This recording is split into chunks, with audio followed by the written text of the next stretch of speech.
I've always felt at home in the wilderness. Growing up, I spent every summer exploring the forests of Montana, marveling at the untamed beauty of nature. It's what led me to become a wildlife biologist, a chance to immerse myself in the world I love and to help protect it.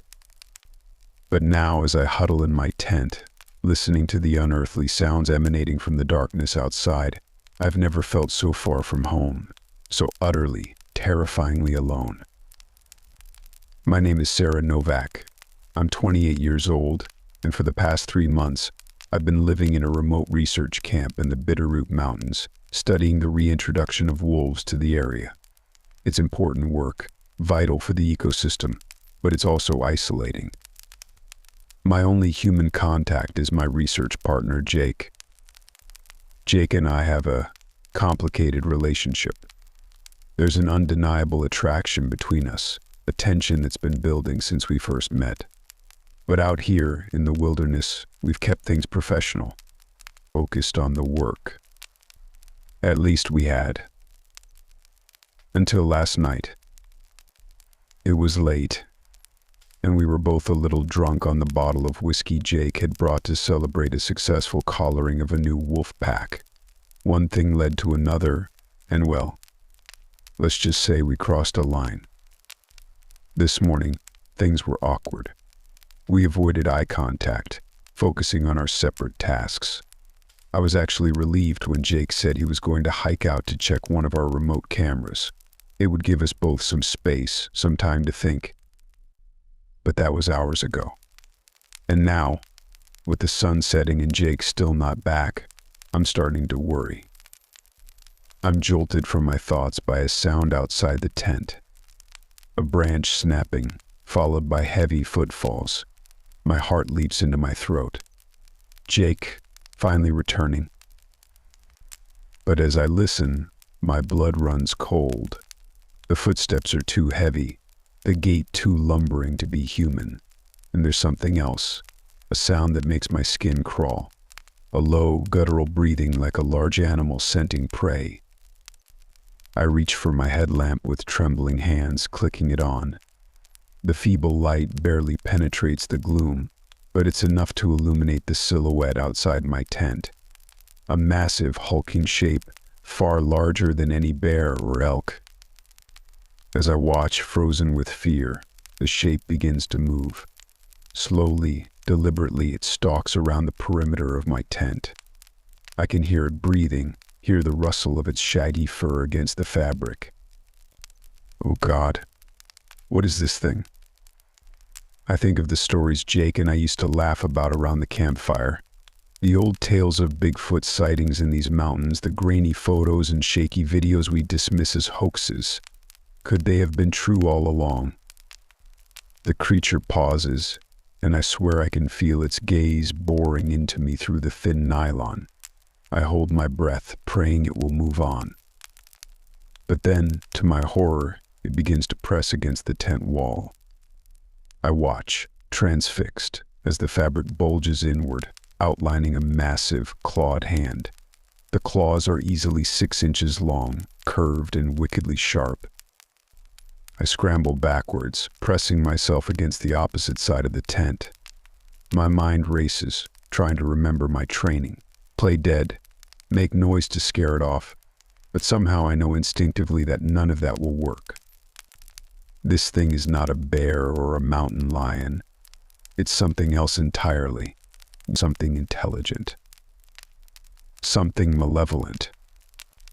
As if to confirm my worst fears, the creature makes a sound. It starts low, almost a growl, but then it shifts, morphing into something terrifyingly familiar.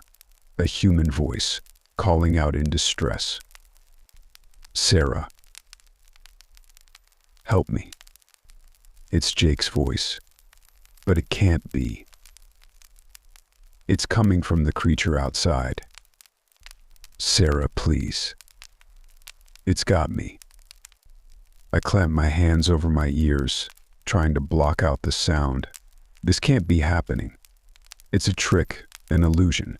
Jake is fine. He has to be. But the voice continues, growing more desperate, more pained. I can hear the sound of flesh tearing, of bones snapping, and underneath it all, a wet, ravenous chewing. I'm sobbing now, tears streaming down my face. I want to run, to scream, to do something. But I'm paralyzed, my body refusing to obey my commands. The creature falls silent, and for a moment, all I can hear is my own ragged breathing. Then slowly it begins to move again, but this time it's not circling the tent. It's coming inside. I watch in mute horror as the zipper on the tent flap begins to move, seemingly of its own accord. The creature is unzipping my tent, its claws far more dexterous than any animal should be. Inch by inch the flap opens, revealing the inky darkness beyond. And there, silhouetted against the night, I see it. It's massive, easily 8 feet tall, with broad shoulders and long, muscular arms that hang almost to the ground. Its body is covered in shaggy, dark fur, matted with what I desperately hope is mud and not blood. But it's the face that will haunt me forever. It's almost human, but distorted, like a reflection in a funhouse mirror. The brow is heavy and sloped, overshadowing deep-set, intelligent eyes that glint with a predatory light. The nose is broad and flat, the nostrils flaring as it scents the air, and the mouth. God, the mouth. It's wide and lipless, filled with jagged, yellowed teeth that look like they could shred flesh from bone. For a long, terrifying moment, we stare at each other. I'm frozen, my mind unable to process the impossibility of what I'm seeing. And in that moment, I swear I see something like recognition in its eyes. Like it knows me, knows my deepest, darkest fears. Then it lunges, those terrible claws reaching for me, and I finally find my voice. I scream, high and shrill, as I feel its hot breath on my face, smell the rancid stench of rotting meat. I close my eyes, waiting for the inevitable. For the pain, the tearing of flesh, the merciful oblivion of death. But it doesn't come. Instead, I hear a sound that chills me to my very core. Laughter. Deep, rumbling laughter, echoing through the night. I open my eyes and the creature is gone. The tent flap sways gently in the breeze, as if nothing had ever disturbed it. For a moment, I wonder if I've gone mad, if the isolation, the stress, has finally broken my mind. But then I see it. There on the floor of the tent is a single, massive footprint, and beside it, the tattered remains of Jake's shirt, soaked in blood. I don't remember leaving the tent. I don't remember running through the dark woods, heedless of the branches that tear at my face and arms. All I know is that I have to get away, as far away from this place as possible. I run until my lungs are bursting, until my legs give out beneath me and I collapse on the forest floor. And there, curled in on myself like a child, I weep. For Jake. For myself. For the innocence I've lost, the horrors I can never unsee. I know I should keep moving. Should find my way back to civilization, to safety. But what safety is there, in a world where such things exist, where the line between man and monster is so thin, so easily crossed?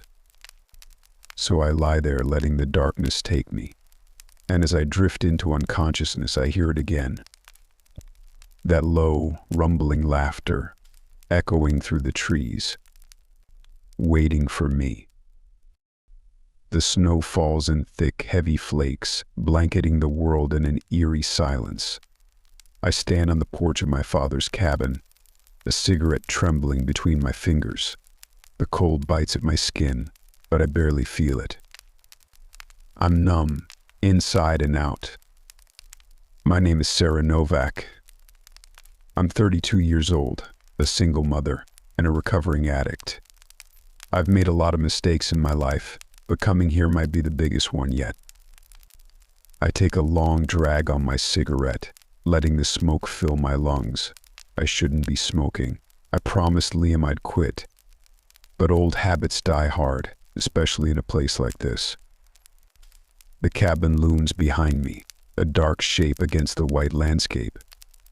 I haven't been here since I was a child, but it hasn't changed. The same rough-hewn logs, the same faded curtains in the windows, the same oppressive sense of isolation. I'm here because I have nowhere else to go. I lost my job, my apartment. Child services was breathing down my neck. So when my father reached out, offering us a place to stay, I swallowed my pride and accepted. John Novak. The man who was never there when I needed him, but always quick to point out my failings. The man whose shadow I've been trying to escape my entire life. I hear the crunch of footsteps behind me and turn to see Liam, bundled up in his coat and hat. "Mom, come inside," he says, his breath puffing out in white clouds. "It's freezing out here." I force a smile. "I'll be right there, baby. Just finishing my cigarette." He frowns, his eyes too old for his 8 years. "You promised you'd quit." As we head inside, I catch a glimpse of movement at the edge of the forest. A flash of dark fur against the white snow. I blink, and it's gone. Inside, the cabin is warm and cozy, a fire crackling in the hearth. My father sits in his old armchair, a glass of whiskey in his hand. He nods at me as I enter, his face unreadable. "Storm's getting worse," he says, his voice gruff. "Might be stuck here for a while." I feel a flicker of unease at the thought, but I push it down. We'll be fine. We've got plenty of food and firewood. He grunts, taking a sip of his whiskey. Liam runs off to explore the cabin, and an awkward silence falls between us. "Sarah," my father begins, but I cut him off. "Don't. I'm not here for a reunion. I'm here because I had no other choice." He sighs, setting down his glass. "I know I wasn't the best father, but I'm trying to make things right." I laugh, a harsh, bitter sound. "A little late for that, don't you think?" Before he can respond, a heavy thud shakes the cabin. We freeze, staring at each other. "What was that?" I whisper. My father stands, grabbing his rifle from above the fireplace. "Stay here." He moves to the door, peering out into the swirling snow. I join him, my heart pounding. At first, I see nothing. Then a shape emerges from the storm. A massive, hulking figure, lumbering towards the cabin on 2 legs. My father curses, slamming the door shut. It can't be. "What?" I demand, fear clawing at my throat. "What is it?" He shakes his head, his face pale. "Something I hoped I'd never see again." He tells me then, in halting words, about the creature that stalks these woods. The Algonquin people called it Jinasqua, the stone giant, a being of immense strength and cunning, with the ability to twist the minds of men. "I saw it once when I was a boy," he says, his eyes distant. "It did things to me, made me see things I've tried to forget." I stare at him, my blood running cold. "And now it's back?" He nods grimly. "It's been waiting, all this time." We hear Liam's footsteps upstairs, and a new fear grips me. "Liam." I race up the stairs, my father close behind. We find Liam in the bedroom, staring out the window. He turns to us, his face blank. "It's calling me," he says, his voice flat and emotionless. "I have to go to it." "No," I grab him, shaking him. "Liam, snap out of it." But he pushes past me, moving towards the door with a strength that belies his small frame. My father tries to block his path, but Liam shoves him aside like a rag doll. We chase him out into the storm, screaming his name. But the wind swallows our voices, and the swirling snow obscures our vision. I catch a glimpse of Liam, trudging into the forest, and behind him, a massive, dark shape leading him deeper into the woods. Liam. I scream, stumbling through the knee-deep snow. But he doesn't turn, doesn't even hesitate. My father grabs my arm, his face stricken. Sarah, we have to go back. We can't help him now. I'm not leaving my son. I wrench free of his grip, plunging into the forest.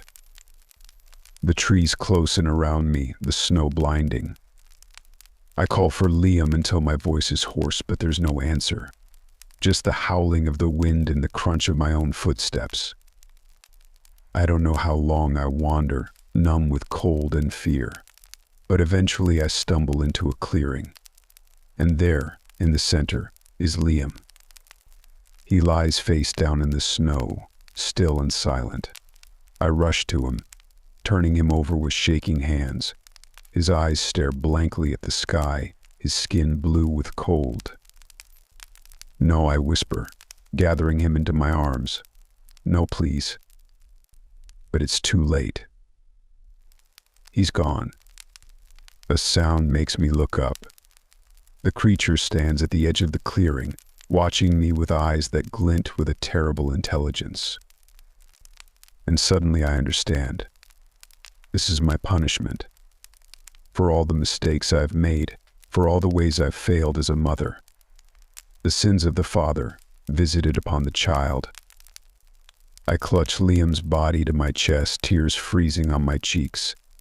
The creature takes a step towards me, and I feel a strange calm settle over me. I know I should run. Fight.